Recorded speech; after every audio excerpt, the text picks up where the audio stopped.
sono 6 porte da aprire obbligatoriamente per tutti quando si passa attraverso un lutto e prima le metti come post-it sul tuo muro, quindi prima smetti di fare resistenza, più facile, se possiamo usare questa definizione, sarà l'elaborazione del lutto, perché il lutto non passa mai, si trasforma semplicemente in qualcos'altro, già perché la mente umana fino a un certo punto ragiona tutta nello stesso modo e quindi queste 6 porte che dovrai aprire sono uguali per tutti. Poi il tempo può essere diverso per ognuno, ma passiamo tutti dal di lì. In questo video ti spiego proprio quali sono queste 6 porte in maniera tale che quando succederà il lutto, un lutto di una persona a te cara, che speriamo sia il più lontano come sempre possibile, non piomberai nel caos e non penserai di essere matto, ma passiamo tutti dal di lì. Benvenuto sul canale YouTube di Nob, Not Only Barcellona, Not Only Bag, Not Only Bullshit, sono Miss Faith, la fede, il mondo invisibile, e in questo canale ti porta alla scoperta di tutte quelle conoscenze o scienze che non ci sono proprio state raccontate nel modo giusto. Cos'è realmente la morte? Che cos'è realmente il sesso e quindi fare l'amore divinamente? Che cos'è veramente essere risvegliati? E adesso iniziamo. La prima porta è quella del rifiuto. È impossibile che sia successo a me, perché ancora una volta, essendo l'essere umano incastrato o incastonato in uno dei suoi incantesimi, forse diciamo che l'incantesimo più grande è proprio quello di essere ancorato alla fisicità, all'egoismo umano, per cui quando succede un lutto la prima domanda che ci si fa è: perché è successo a me? E ci si mette sempre dalla parte di chi rimane, non ci si mette mai dalla parte di chi va via, di chi non rimane più in questa dimensione fisica ma si trasforma in qualcos'altro. E di questo ne ho parlato in un video che ti lascio qui e anche in descrizione, in cui parlo di questo atteggiamento umano e del perché ti dovresti vestire a un funerale assolutamente di bianco e non di nero. Quindi la prima porta che apri è quella del rifiuto, non accettazione. Perché è successo proprio a me, zio Sbrek? Poi arriva la seconda porta, che è quella del limbo. Sei in un 50% nella situazione o emozione in cui hai capito che è successo un lutto, che c'è stata una mancanza, che quella persona non tornerà più, e nell'altro 50% invece sei ancora ancorato alla porta precedente, che è come se non avessi chiuso, ovvero quella di rifiuto, quella della non accettazione. E arriva la porta numero 3, che è quello del realizzare che è successo proprio a te, che quella persona non c'è più. E in questa fase, quando apri questa porta, prova a immaginarti, è come quando l'hai visto in moltissimi film dove c'è il soggetto o il personaggio al cartone che apre la porta convinto che ci sia un pavimento, che possa camminare tranquillamente, invece c'è il vuoto sotto, quindi vertigini, quindi una sorta di tachicardia, quindi realizzi e senti con tutti i sensi, vai di rima, esattamente che cos'è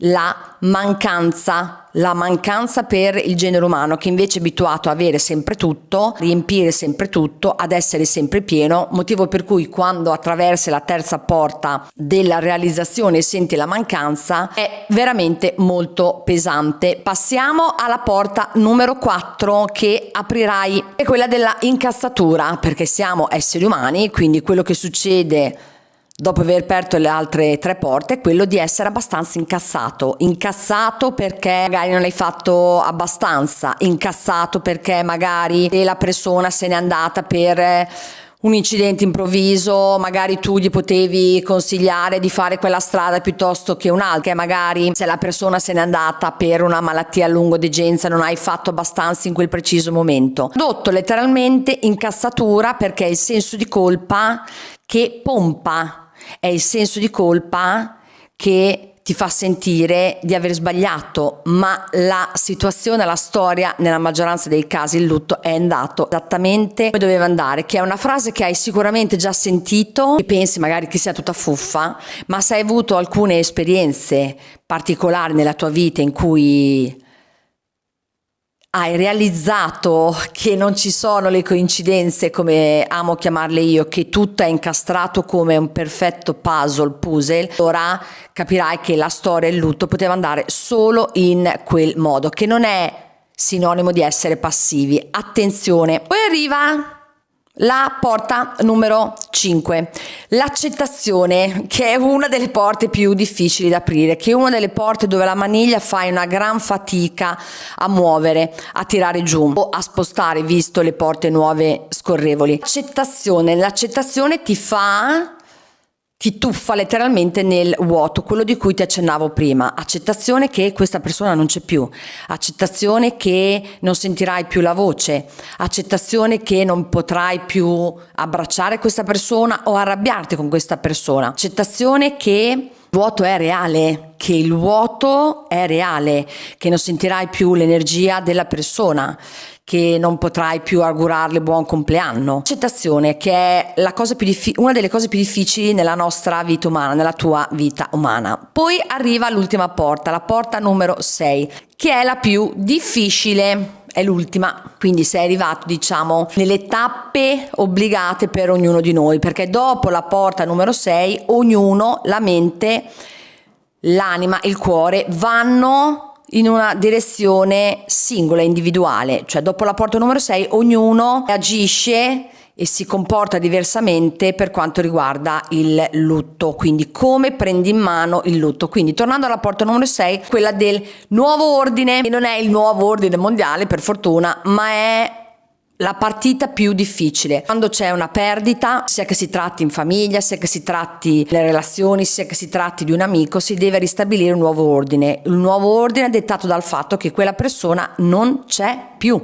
Quindi si tratterà di stabilire nuove regole, nuove dinamiche relazionali, nuove responsabilità, nuove attenzioni,